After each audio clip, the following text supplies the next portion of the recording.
Yo, yo, yo, what up, though? I have the R&B sensation in the building. I got Eugee in the building. How you doing? Hi. I appreciate you coming to sit down with me. For sure. A lot is going on right now. Definitely a crazy world. Yeah. But you have an interesting profession prior to music, so kind of want to start from that. So, your natural birthright, you from Nigeria, huh? Yes, I am. Yes. Okay, so were you born in Nigeria? What was that story like? No, I'm actually born in Los Angeles. My mother came here in 1968 as a refugee from the Biafran War. But I was born in Los Angeles, and we moved to New Orleans when I was about 1.5 years old. Okay. So with your parents, what made them come to the States? So my mom, like I said, she was a refugee from Biafra. And most people don't know about Biafra. Biafra is actually what Nigeria would have been called if Biafra had won. Okay. So, we know it's Nigeria today because the British side won. And Biafra was basically, if you think about Nigeria, the top half is the Hausas, the Muslims, and then the southwest is the Yorubas, like Lagos, where most people know about, and then the southeast is more so the Igbo, and I'm Igbo. Okay. So in our land, in the Igbo land, we have a lot of the rich oil and mineral deposits there, and so Britain wanted that land, and so they basically created a civil war between the north and the south, and the south was Biafra, and the north was Nigeria, and Nigeria won. So it was during that civil war that my mom came to the U.S. Yeah, so like I was telling you off camera, I just recently did my heritage, and got to find out that I'm Nigerian, and half Nigerian, pretty much half Cameroonian, and a little bit of everything else sprinkled in, a little Senegalese or whatever. So that was kind of cool. A lot of my friends, I got a lot of Nigerian friends, so they was arguing back and forth, what tribe I'm gonna be part of. Because I should have did African ancestry. That would have told me what tribe. Exactly, yeah. But right now, so I'm stuck with the region. So Nigerian flag, I had some goat stew. Okay. For the first time the other day. I didn't eat it with no rice, so everybody's laughing like, bro, you gotta put that on something. So I'm learning, but I'm coming home. I'm gonna finally one day, once Corona get past, try to go reach out to the motherland. Yeah. So growing up in the States, what was it like for you being a Nigerian American, or did you just identify as Black American? Like, what was that like for you? It's both. And I feel like it's really cool because there's so many of us Nigerian Americans here. We have the privilege of living both lives. Because yes, I do identify as a Black American, but also growing up in the house, it was a Nigerian household. So you was like straight up in Nigeria in that house. So, but it's really cool. And of course, when you're younger, you don't really appreciate where you're coming from. I don't know if y'all seen the Yvonne Orji, Mama, I Made It Special, but I completely identify with that. Okay. You learn, it's so awesome to be able to know where you come from exactly and to have those values instilled in you. But then also outside, I can also code switch, if you will, and, identify as a Black American. So, yes, growing up, I got called an African booty scratcher. But these days, I guess, it's more point of pride, and you see we're all trying to come together and everything. So no, absolutely. So like growing up, what were your musical influences early on? This is interesting. It's gonna be it's kind of weird. So I grew up in the era of Britney Spears, Christina Aguilera, and that whole thing, So it was around like 11, 12. I think the first CD I ever bought was Hanson. I don't know. But yes, we did have my mom playing like traditional African records. My sister, who's about 10 years older than me, she was really into the Jamaican reggaeton scene. So I had that around me. So a lot of world music. And then here I am in my room listening to Christina Aguilera and Britney Spears. So that's kind of what influenced me a lot. I remember I was really proud of Britney because she's from Kentwood, Louisiana. I'm from New Orleans. I was like, yeah, I want to be like Britney. But I quickly realized that I can't sing like those girls. So I actually started songwriting, you would say, when I was probably about 12. Okay. Initially started with poetry. I guess literature is a big thing in my house. My mother is a full professor in the English department at Loyola University, New Orleans. Okay. And she actually brought African art and studies, Black women in art to Loyola University. So there's a lot of education, literature. So my mom was a poet, so I grew up writing poetry. And then eventually I started switching over to songwriting. Okay, so growing up, you don't really hear a lot of, women of color or kids of color growing up really listening to Britney Spears or, Taylor or things of that nature. So what was your friend dynamic like? Were you hanging out with your friends mostly white, or what was it like? So I went to the best schools in New Orleans, the best public schools. I went to Hines, which is in our neighborhood. I grew up in Lakeview. Okay. And I will say, I think probably until about 2003 or 4, we were probably the only Black family in that neighborhood. Oh, wow. So I went to Hines Elementary, and then I went to Lusher, which is Lusher and Ben Franklin for high school. And these are more cosmopolitan. I'd say every different group was there, because those schools were based on special testing, kind of like a magnet school, like a magnet school on steroids. I got you. So, everyone was there, because in New Orleans at the time, it was a thing where you had to be from Orleans and you could test in. So we had kids from Third Ward coming to Lusher, from all over the West Bank, as long as you had the merit and you tested in, you could go there. So I would say I had a broad range of friends. My best friend, Ashley, she's from the lower 9. Okay. Who else? I was actually good friends with Sierra Payton. She's on Tyler Perry's The Oval right now. Okay. So I had a good range of friends. My friend Colleen, she was a white girl, Irish, man. So I had a good range spread of friends, and I think that, of course, plays a huge influence into me developing to who I am today. Okay, awesome. So as you go on, a lot of going on to becoming a doctor, was the medical field something that you always wanted to go in? Was it a lot of times you hear the a lot of times when you hear people who have foreign parents, their parents are very hard on them, and their parents kind of tell them the direction they're going to go in. So you becoming a doctor, was that a choice, or that was your parents this is what you're going to do? Both. Yes, as a Nigerian, if you've heard in the Yvonne Orji special, you're either only a doctor, a lawyer, an engineer, or a nobody, right? So my dad is an OBGYN out in Nigeria. He still lives there. But so it was always thought that I would follow in his footsteps. And I mean, my mom even has this picture of me in little baby scrubs that says doctor in training. So yes, it was always impressed upon me that this is what I would be doing. And it's not like I hated it or anything. I mean, I was good at it, made good grades. I went to great schools. So that was just something I knew that I was going to do. In high school, when I started singing and performing, yes, there was initial yo, what are you doing? You better be studying. And yes, I still did my studies and everything. And I still majored in biology in college and everything. And so my mom, she knew that I was singing, and she would golf claps on the side, but still but you got to go to med school, right? Kind of deal. So I guess it's both, because also I did appreciate her telling me, you do need to have a backup, because this industry is very unstable, or you just don't know. And I'm actually very glad that I have this backup now, because it's actually allowing me to do what I want to do right now. No, so absolutely. I'm very grateful for it. Okay. So I see you out here grinding. So at 12, you start writing poetry, which later transitioned to writing music. Yeah. How old were you when you first recorded your first record? I was probably 18 when we first got in the studio. Okay. I was about 15, 16 when I started working with my friend Sam. He's actually in the band, one of the front men for the band Sweet Crude out in New Orleans. Okay. And they're actually signed to Verve Records with same label as Tank and the Bangas. Okay. So Sam, he went to NOCA, and NOCA is for all the arts, so singing, dancing, writing, acting. So he and his brother, they went there for music. And he sat behind me in English class in 9th grade, and I was telling him that I write poetry and I wrote songs, and I was telling him I wanted to get some music put to it. He's like, oh, well, actually, right now at NOCA, they're asking us to learn how to do accompaniments to people's music. So come over, and so I went over to his house, and within 3 hours, we'd done 5 songs on his guitar. And then we started performing around town at open mic nights.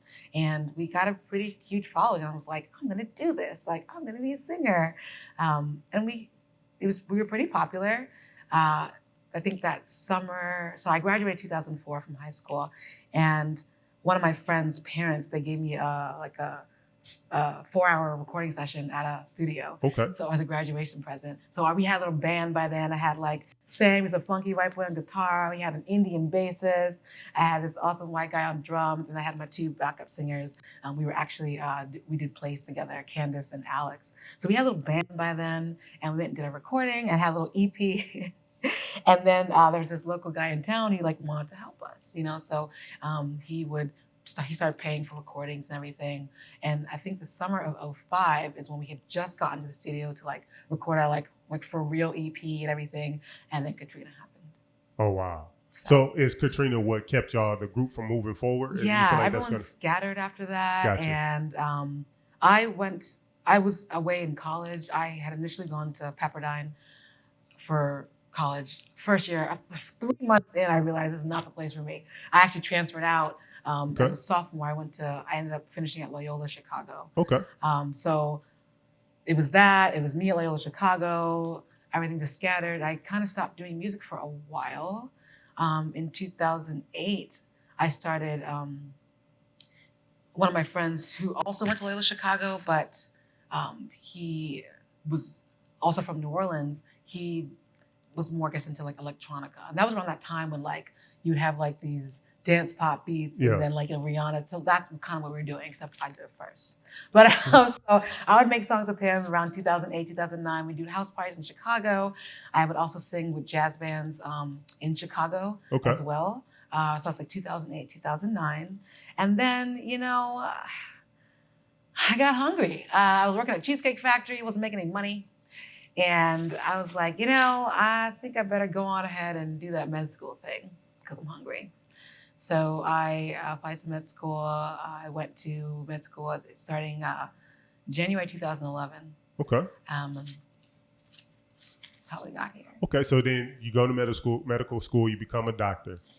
You took that break from music. What made you decide to come back, and how long have you been back active in music? Yeah, so I would say probably had a really good real hiatus. I mean, I didn't make any music, didn't really write anything new from like 2011 to just 2019, September. Oh, wow, so you was off for a while. Yeah, I mean, part of that was one, which I recognize, you know, I guess it's an unhealthy thing, but I kind of felt like I was kind of punishing myself. Okay. Like, I felt like, okay, well, you didn't really do it when you were going to do it, you know, so this is your life now. Like, you're going to be a doctor, that's it. Put that in a box, music is done, right? And then I was in residency, like 2015, I started residency, and I also couldn't write then because I just was so stressed out. I just had this huge block. You know, I had all these emotions and feelings, but I couldn't get them out. And it was during that time, like in my last year of residency, I just realized that I was literally dying from the inside out because music is my first passion. That is what I actually want to do. So I started doing a little bit of writing in 2018, just as I was about to graduate from residency. And 2019 was really, after a series of life-changing events, started writing again. And you know, people had always told me, you know, you can be both. You know, you can be a doctor and you can also be a singer. I was like, no. Who's going to want to listen to that? How's that cool? And now I realize they were all right, and I'm going to do this. Got you. So listen to a lot of records. So it looked like you, although you said your background was more so in the pop-ish, you got like more of an R&B sound right now going. I would call it pop R&B, kind of like, you know, ideal, like, you know, kind of like what Ariana Grande kind of does, you know, with these cool trap beats, but then, you know, kind of poppy and R&B. And so that's what I kind of... My quick question, I guess my big question with that is why R&B? With R&B, no matter kind of how you package it now, regardless if you're a neo soul, whether you're infusing it with hip hop, R&B is not really selling like it used to. Like it has become more of a niche type of sound. So why R&B and not just really go hip hop? Well, I would say that my sound isn't just purely R&B, you know? And I've been so many things over the years. When I was in New Orleans, I was calling myself rock and soul. When I was in Chicago, I was calling myself dance pop. But now I'm fully really embracing, you know, because, you know, I write all my music and all my music turns out to be like these R&B love songs, unrequited love type of songs. And for the longest time, I used to run away from the label of pop because pop was kind of thought that's kind of lame. Like, you write pop songs, you're a pop artist.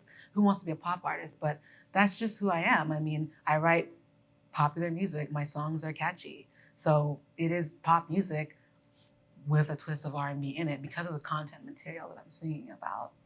Got you. So when you said you write, I know in hip hop, someone else writing your records is frowned upon. Yes. Like, they're not trying to hear it. But in R&B, rock and roll, country, they're known to have a bunch of songwriters. Yes. So are you against getting songwriters, or are you like your stamp is I write my own?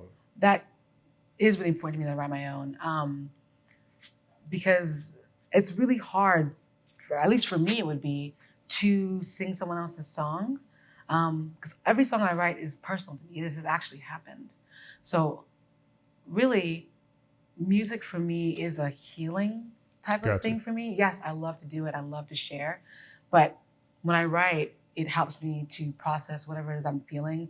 And me actually performing it is like the act of healing for me. So I need to write my own songs. I need that in order to heal from whatever it is that's affecting me at the time. So I, even like, hopefully, if I really did blow up and everything, I would still be mostly writing my songs. And yes, I'm open to like someone saying, oh, maybe you should do this here. But in general, I write all my own music. And that's super important to me, because how can you really, yes, there are some songs where you can hear them and you can identify with them. But I feel like for me, just to actually sing it and really bring forth that emotion, it has to come from you. So. Got you. Because I look at it like, if you were an actor in a movie, would you only act in movies that you wrote yourself? Exactly. I see that. I actually love that. And yeah, that's kind of hard to do. But I feel like, while there are some great actresses that are singing other people's music, it's just more from the heart. And the audience, I really feel, can feel that. Gotcha. If you've written your own music, and you can really feel that coming out from the heart. So I see what you're saying, though. So when it comes to your record, since you put so much of yourself in it and there's so much truth and real story, which song would you say is your most transparent song, and a song that you almost kind of thought about, like, maybe it's too much. I don't know if I want to get as much of me. So which is your most transparent song? From the one, actually, I know this is going to sound crazy, but literally all the songs I've written in the past like 6 months are super transparent. And actually the one that we're about to release this coming Friday on July 17th, that one actually in the last week or so, I've been thinking to myself, I don't know, like, it's got me feeling some type of way about it. Because before I was super excited about it. I'm still excited about it. I don't know, I'm feeling kind of weird about it now. I'm still gonna release it, but that might be a song right now that is kind of making me think like maybe this is something I should just keep. But I mean, I'm still gonna release it. And Weekend is also another one that people hear, they're like, yo, what's up? Like, what happened?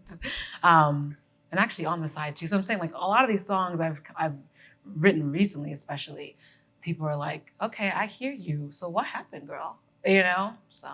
So a lot is going on crazy right now. Since you write for such a personal place, has there ever been a time that you yourself was a part of any entanglement? Look at y'all out here. Got the whole word just came out on Friday and it's everywhere.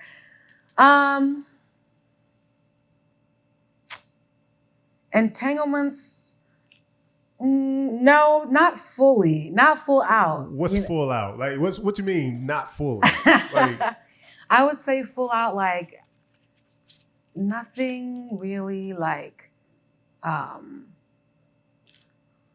you call that? I wouldn't say anything adulterous happened. If anything, the only entanglement that occurred was me talking to an ex and like resolving past issues. And yes, that brought up old feelings, but nothing was ever like acted upon or anything. It was just discussion type of deal. So I did an interview recently with Mo Money from Love and Hip Hop New York. Okay. Miss Mo. She broke it down to me that everybody cheats. And what she said was, and this is prior to entanglement was a word.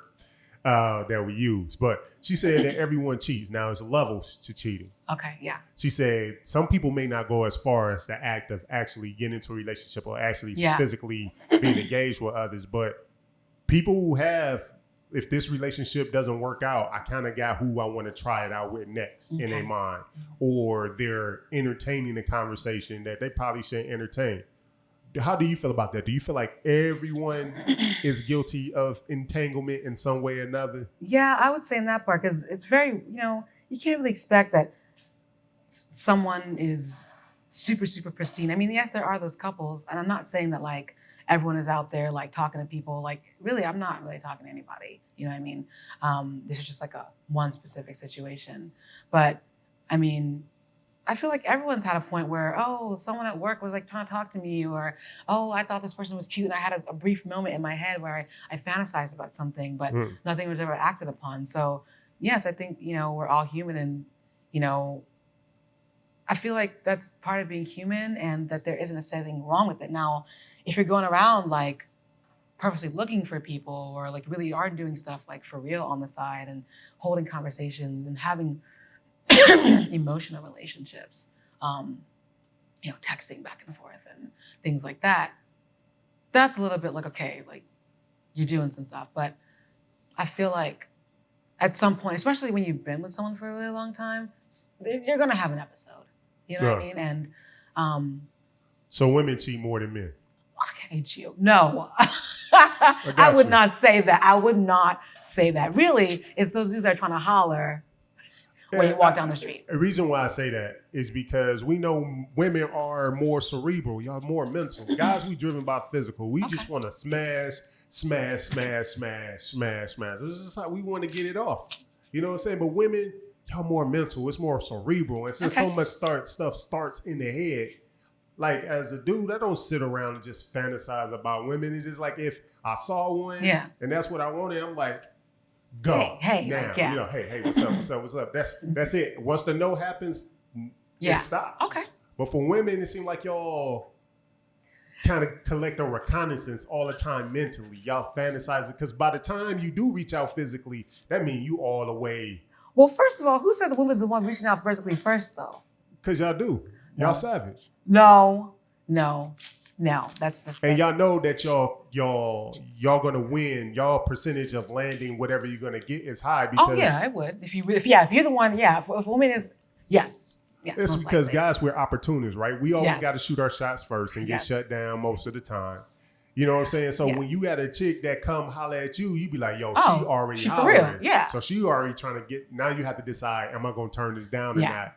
But if I turn it down, I may not ever get this chance again. So as a guy, we got some real consider. That's why y'all win so much. Okay, I see that, but yeah. So yes, there are different levels of cheating, and women cheat more. No, especially long relationships, things will happen, and it's up to you and your partner to work through that. And women cheat more. No, because so it's going to be 11 years with my husband.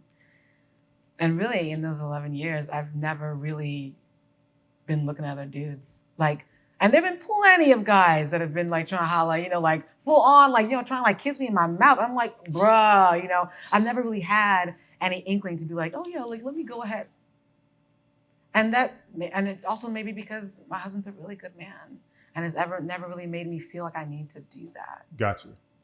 So when you hear Jada's explanation of the entanglement with August Alsina, what was your mindset like? I know where they're coming from. I understand. I